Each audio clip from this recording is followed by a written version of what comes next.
Hey guys, good morning. I thought I'd post a few notes, just a general focus on Southern rock. Before we get into it, let's just kind of put things into perspective decade by decade.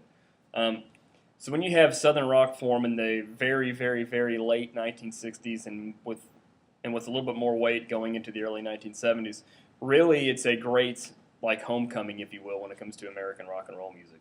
Keep in mind that during the 1950s, like so when rock and roll really begins to gain a foothold with people like Elvis and Jerry Lee Lewis, right?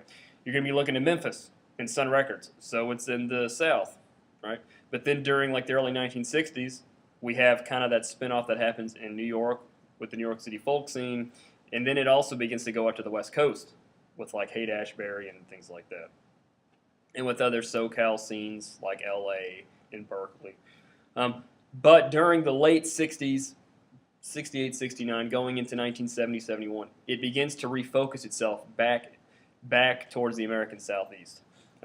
More specifically, you could be you could look at places like Georgia with the Allman Brothers Band there first. Then you could also get into Florida with Leonard Skinner and a few other bands, and then Texas with a band like ZZ Top. Um, yeah, stylistically speaking, when it comes to Southern rock, oh yeah, and also don't forget that it kind of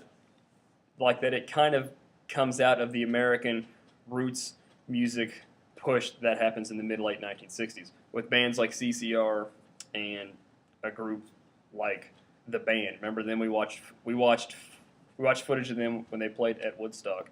A few stylistic things to get into.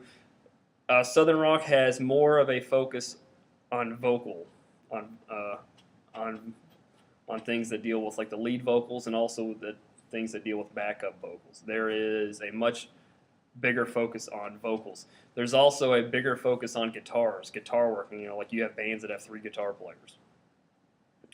There's also kind of this like reemergence of keyboard instruments when it comes to Southern rock and roll, with like Greg Allman and the Allman Brothers played organ, could play piano some, and also people like Billy Powell who played piano with also like with Leonard Skinner.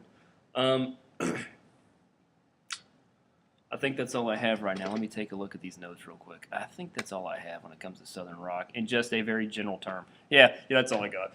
I'll post a video that pertains to the Allman Brothers and to Skinner soon. All right, guys. I'll see you. Thank you.